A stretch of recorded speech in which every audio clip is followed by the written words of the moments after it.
Cerita dimulai dari seorang pengusaha kaya bernama Kim Min-kyu, yang menderita penyakit aneh setiap kali dia melakukan kontak fisik dengan manusia lain. Dia mulai mengalami alergi yang mengerikan di tubuhnya diikuti dengan sesak nafas. Dalam kasus ekstrim dia bahkan bisa pingsan atau mati.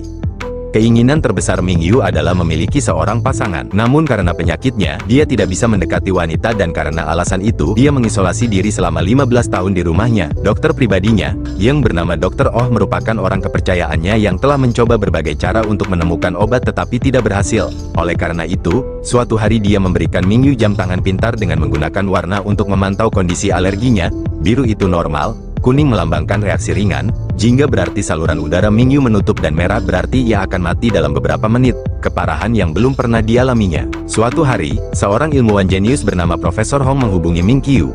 Dia mengungkapkan bahwa dia bersama dengan timnya telah berhasil mengembangkan robot yang sangat cerdas, yang mampu membantu Ming-kyu melakukan pekerjaan rumahnya, dan karena dia bukan manusia, dia tidak akan menyakitinya. Biaya untuk robot ini adalah 100 miliar won. Ming-kyu merasa ini penipuan. Tapi karena penasaran dia pergi ke lab untuk bertemu dengan Profesor Hong, dan begitu dia sampai di sana dia disambut oleh robot yang terlihat persis seperti wanita cantik. Dia memperkenalkan dirinya sebagai AJ3 robot AI yang sangat canggih yang dibuat oleh Profesor Hong. Ming-kyu terpana dengan penampilannya, dan saat dia menyentuhnya tidak ada perubahan yang abnormal pada dirinya. Dia gembira dengan penemuan baru ini. Dia pun segera mengungkapkan keinginannya untuk membeli AJ3 bahkan menginvestasikan dananya dalam proyek tersebut. Tapi sebelum itu, dia ingin menguji robotnya besok. Sayangnya malam itu di lab terjadi bencana. Salah satu anggota tim Profesor Hong dengan ceroboh menumpahkan minuman soda ke prosesor inti AJ3, yang menyebabkan korsleting. Profesor dan anggota tim lainnya sangat bingung, karena mungkin perlu beberapa hari untuk memperbaiki robot tersebut, dan karena kesepakatan mereka dapat dibatalkan jika AJ3 tidak dikirimkan ke Ming-kyu. Keesokan harinya, Profesor Hong terpaksa memikirkan rencana baru. Dia ingat mantan pacarnya, Jia, yang diturunkan menjadi prototipe AJ3. Karena alasan itu ia membuat robot persis seperti dia. Profesor Hong pergi menemuinya dan menyadari bahwa Jia sedang mengalami kesulitan keuangan. Dia menawarkan gajinya sebesar 10 juta won, jika dia setuju untuk menyamar sebagai AJ3 selama 1 hari. Jia tidak ingin membantu mantannya, tetapi karena dia sangat membutuhkan uang, dia setuju dengan tawaran itu. Setelah itu, Profesor Hong membawa Jia ke labnya dan menunjukkan robotnya. Kemudian semua ilmuwan bekerja sama dan membantunya menyamar seperti AJ3. Mereka memasang pelindung di tubuhnya, mengenakan wig baru di kepalanya dan bahkan memberikan lensa kontaknya. Lensa ini sebenarnya berfungsi sebagai kamera, yang akan membantu profesor dan timnya untuk mengirimkan instruksi melalui robot AJ3 asli, dalam bentuk teks atau video.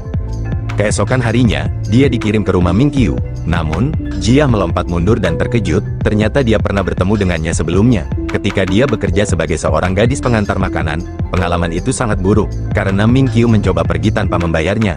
Namun kenyataannya, dia hanya berusaha menghindari kontak fisik dengannya. Ming-kyu segera menelepon profesor dan menuntut mengetahui apa yang terjadi. Tetapi Profesor Hong mengarang cerita bahwa AJ3 memiliki dua mode operasional dan mode teman. Mode operasional adalah saat dia bertindak profesional, sedangkan dalam mode teman, dia bertindak lebih seperti manusia robot. Ming-kyu mulai tampak percaya, karena mode itu dapat diubah dengan menekan tombol resetnya. Ming-kyu segera mendekat dan menekan tombol di belakang leher Jia untuk meresetnya. Setelah dia kembali normal, Ming-kyu memutuskan untuk melakukan tes kecerdasan padanya. Saat itu, daya laptop terputus, mengakibatkan Jia kehilangan koneksi total ke sistem AJ3. Sekarang dia harus mengandalkan dirinya sendiri, tetapi IQ-nya hanya 94. Awalnya, Jia diminta untuk membuka sebuah kotak yang kata sandinya hanya dapat ditemukan dengan menyelesaikan kalkulus yang rumit. Itu juga dalam waktu 3 menit, yang jelas dia tidak bisa. Jadi, dia hanya membukanya dengan memukul yang membuat Ming-kyu terkejut. Kemudian dia diminta mengupas sebutir telur tanpa menggunakan alat dalam waktu 10 detik. Setelah bekerja di restoran sebelumnya, ia dengan mudah menyelesaikan tugasnya. Ming-kyu benar-benar terkesan, jadi dia memuji robot itu karena pintar dan kreatif. Jia yang tidak pernah dipuji tersenyum lembut. Sementara itu, listrik lab sudah menyala kembali. Tapi saat mereka terhubung ke lensa Jia, mereka kaget melihat Jia berteriak pada Ming-kyu. Dia menuduhnya cabul. Ternyata, dia sangat marah saat menemukannya Ming-kyu menatap dadanya. Yang sebenarnya Ming-kyu ingin memeriksa baterai di dadanya yang tampak lebih besar dari sebelumnya saat di lab. Ia pun mengulurkan tangan ke dadanya. Profesor itu berlutut ketakutan dan hampir tidak bisa menjawab.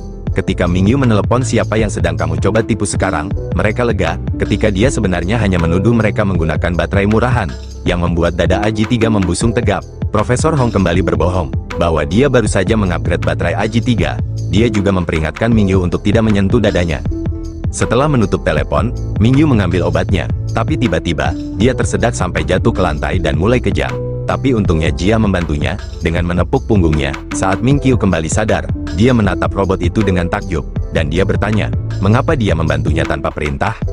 Jia menjawab, bahwa dia bisa melakukan banyak hal. Setelah itu, keduanya melakukan kontak fisik untuk pertama kalinya. Namun yang mengejutkan, Mingyu tidak mengalami reaksi alergi apapun. Akhirnya di penghujung hari, Jia dibawa kembali ke lab. Profesor Hong memarahinya karena dia hampir terekspos. Tapi Jia kesal karena dia percaya bahwa dia melakukan pekerjaan dengan baik. Dia keluar dari tempat itu. Segera sang profesor menerima berita yang tidak menyenangkan bahwa bagian khusus yang mereka pesan untuk perbaikan AJ-3 salah dikirim ke Afrika. Dan beberapa minggu lagi akan lebih buruk, karena pada saat yang bersamaan, Mingyu juga meneleponnya dan mengungkapkan keinginannya untuk mengambil AJ-3 selama sebulan. Dia ingin mempelajari lebih dalam robot tersebut, dan membuatnya berfungsi penuh sesuai dengan kebutuhannya.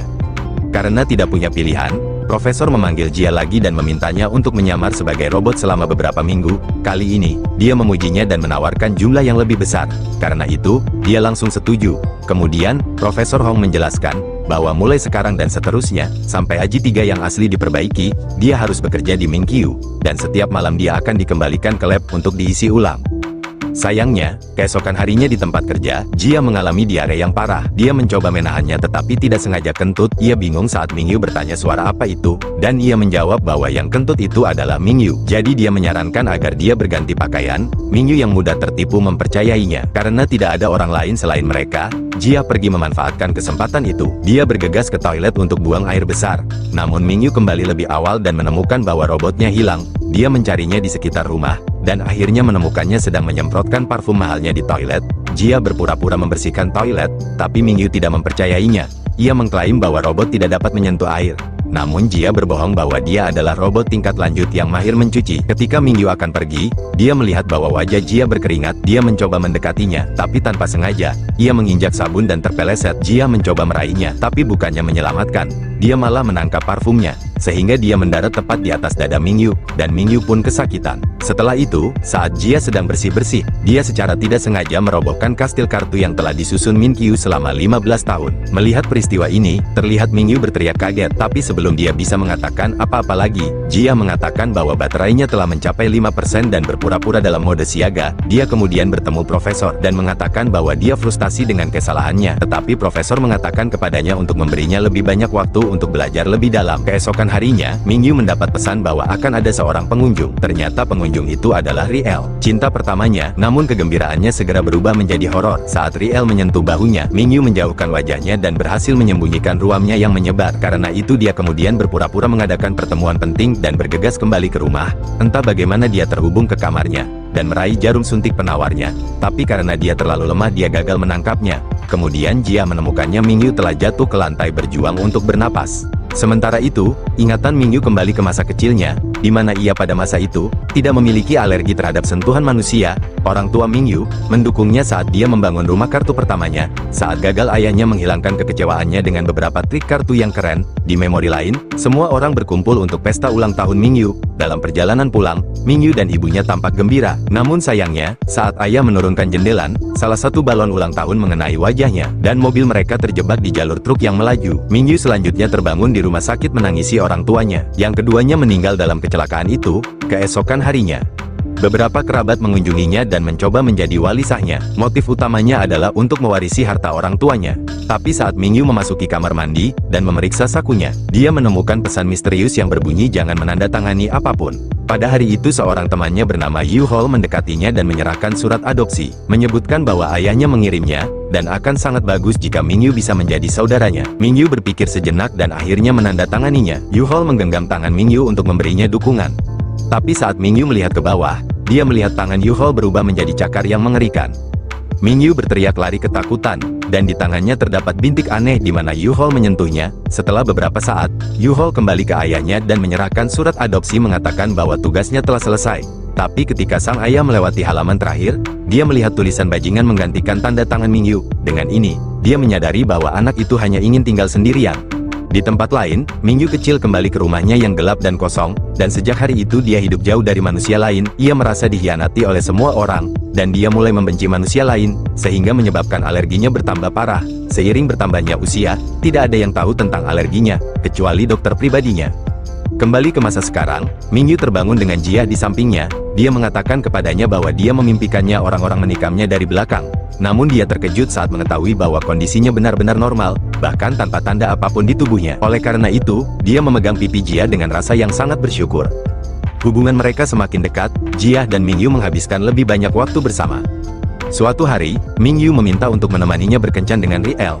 Kencannya itu tidak berjalan dengan baik, dan saat Riel hendak pergi, dia meminta mereka untuk berjabat tangan sebagai teman. Dengan enggan Mingyu meraih tangannya yang mengakibatkan alerginya kambuh, segera dia mulai kesulitan bernapas, dan pada saat dia mengambil jarum suntiknya, dia terjebak dalam dua pikiran apakah akan menggunakannya atau tidak, karena dia lelah dari hidupnya yang menyedihkan.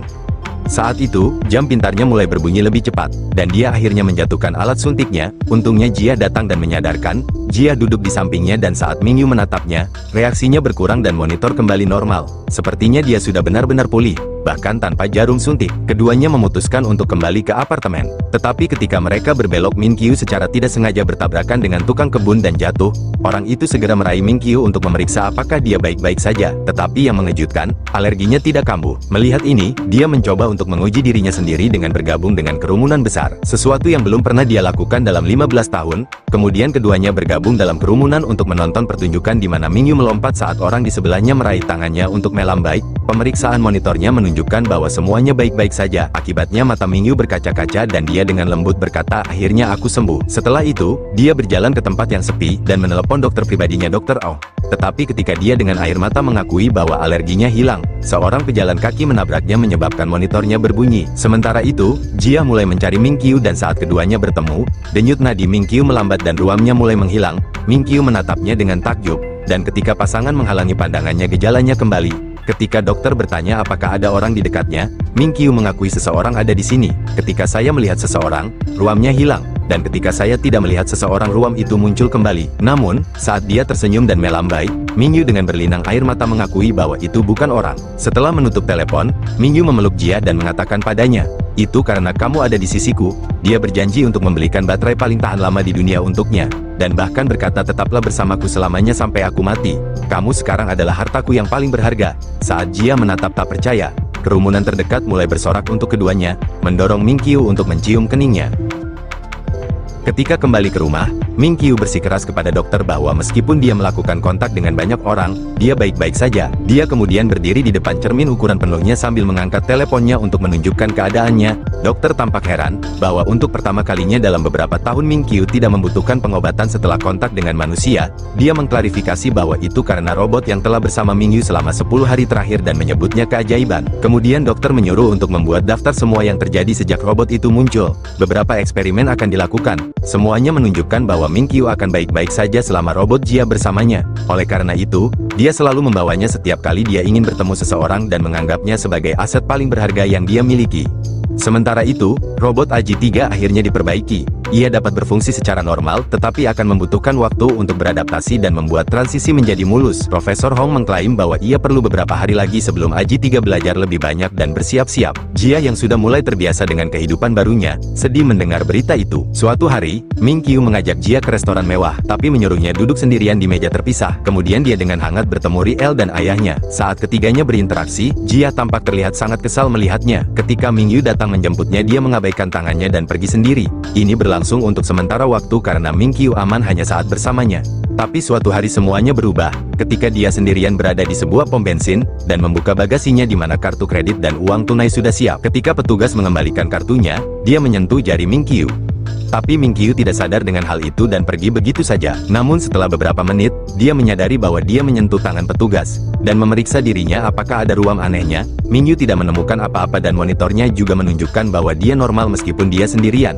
Jadi dia mengatur pertemuan dengan dokter pribadinya. Saat sampai di rumah sakit, Mingyu memeluk dokter yang tidak bisa berkata-kata dan berterima kasih atas kerja kerasnya selama 15 tahun terakhir yang menunjukkan bahwa dia akhirnya sembuh total. Setelah dia tenang, dokter bertanya apakah ada sesuatu yang membuatnya bahagia, dan Mingyu menjawab bahwa dia akhirnya mengerti apa arti dari sebuah cinta. Dokter berasumsi bahwa Mingyu berbicara tentang Riel. Kemudian dia memberitahu Mingyu bahwa dia dapat melepaskan AJ-3 pergi sekarang. Dokter menjelaskan bahwa apabila Mingyu tidak melepas AJ-3, ditakutkan ia menjadi terikat pada robot itu. Dia bisa mendapatkan lebih banyak kebahagiaan dari keterikatan pada manusia, Ming Qiu memprotes bahwa Aji 3 membuatnya bahagia. Tapi dokter menyebutnya ilusi. Perasaan itu ada karena ia mencium dan menyentuh seseorang yang sangat dia cintai. Malam itu, Ming Qiu yang depresi, mendekati Profesor Hong dan mengungkapkan bahwa dia jatuh cinta dengan robot Aji 3. Hong mengerti bahwa Ming Qiu telah terobsesi dengan teman pertama selama 15 tahun, dan merupakan orang yang juga bertanggung jawab atas penyembuhannya.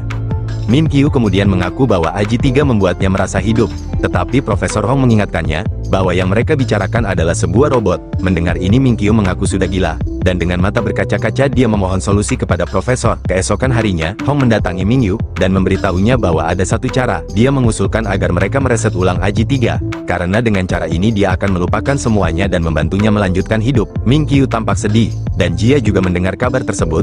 Dengan patah hati dia berdandan sebagai Aji 3 untuk terakhir kalinya. Dengan rasa sedih Jia berdiri di depan Ming Qiu, namun Ming Qiu berusaha menyembunyikan kesedihannya. Kemudian Ming Qiu mengajaknya jalan-jalan untuk terakhir kalinya. Dan saat kembali ke rumahnya, mereka akhirnya saling berhadapan. Dan Ming Qiu mengatakan kepadanya bahwa hal-hal yang terjadi padanya hari ini, adalah bagian dari kehidupan sehari-hari yang dia dapatkan kembali setelah 15 tahun. Ming Qiu kemudian berterima kasih padanya, karena begitu banyak hal yang berarti baginya. Jia tampak menahan air matanya, saat Jia mengungkapkan betapa bersyukur telah menjadi temannya. Jia hanya berharap Ming Qiu bisa bahagia di hari-hari mendatang. Ming Qiu juga berterima kasih padanya, karena sudah menjadi teman dan sekaligus obat bagi alerginya. Ming Qiu menatapnya dan mengatakan bahwa dia akan merisetnya. Jia keberatan karena semua ingatan mereka akan dihapus secara permanen. Meskipun demikian, Ming Qiu tetap akan melanjutkan. Tapi sebelum dia menekan tombol resetnya, dia mengeluarkan kalung ibunya dan memakaikannya pada Jia. Ming Qiu kemudian memeluknya dan akan menekan tombol. Tapi sebelum itu, ia mengatakan pesan terakhir, "Aku mencintaimu." Air mata Ming Qiu tak terbendung, dan Jia pun meneteskan air mata, karena tidak sanggup menerima keadaan itu. Sementara itu, Aji 3 yang asli melaporkan bahwa folder Ming Qiu telah dihapus.